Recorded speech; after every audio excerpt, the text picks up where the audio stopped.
Have you ever wondered why the letters on your keyboard sit in such a strange order? Look at the top row. Q, W, E, R, T, Y, 6 letters in an order that makes no sense. It isn't alphabetical. It isn't sorted by how often you use the letters. E is the most common letter in English, and it sits up here, where a weaker finger has to reach for it. This arrangement was locked in during the 1870s, for a machine made of metal arms and springs, with no electricity in it at all. That machine has been obsolete for over 50 years. The layout hasn't moved a single key. Today, somewhere between 2 and 3 billion people type on it directly, and not one of them chose it. We traced it all the way back, through the patents, the factories, and the arguments, to show you where QWERTY actually came from. Because there are 2 stories everyone tells about this keyboard, and both of them are wrong. To understand the layout, you have to understand the machine underneath it. Press a key on an early typewriter and you don't move a letter. You move a lever. Each key connects to a thin metal arm called a type bar.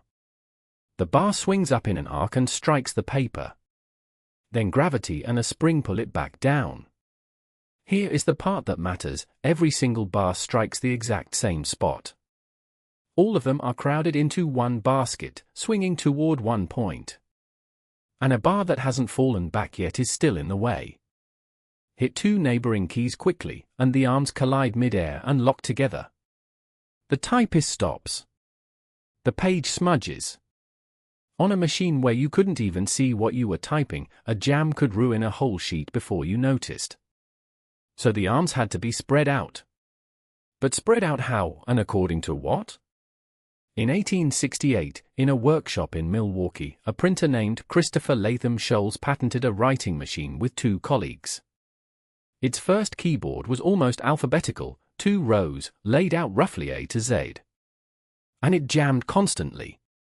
In English, certain letters travel together: T and H, S and T, E and R. On an alphabetical board, many of those partners sat side by side, so their arms sat side by side too. So Sholes pulled those partners apart. Not to slow anyone down, to keep the machine from tearing itself up. That is the real reason the top row looks like that. Every version was one more attempt to stop the arms from meeting in mid-air. It took about 5 years. There was no single design meeting, no master plan, the arrangement accreted, one fix at a time. There's an argument that jamming wasn't the whole story.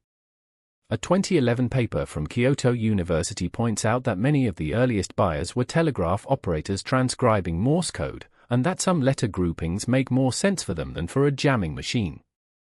It's a serious argument, but it's a minority one. Most historians still put the type bars first.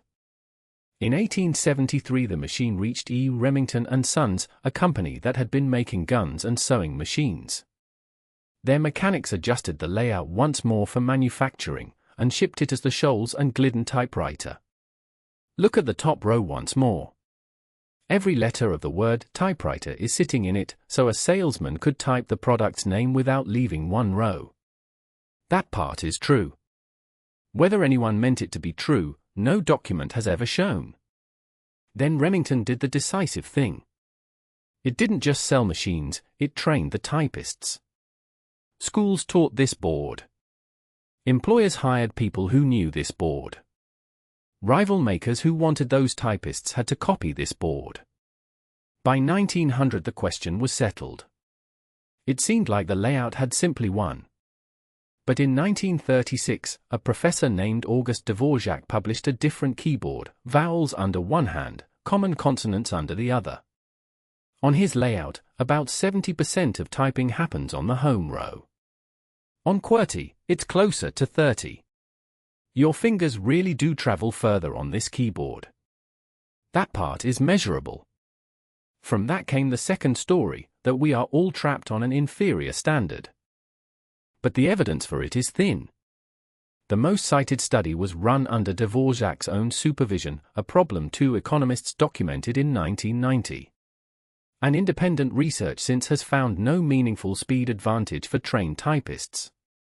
Less finger travel, it turns out, does not mean faster typing. So both stories collapse.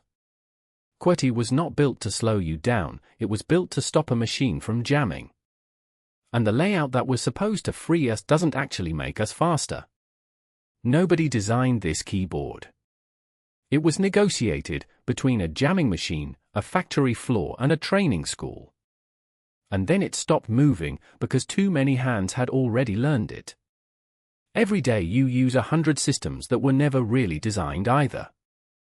They were negotiated, and then they froze. Before you go, what did you think QWERTY was for? Leave a comment, I read them. And subscribe, because next time we're taking apart something else you touch every single day.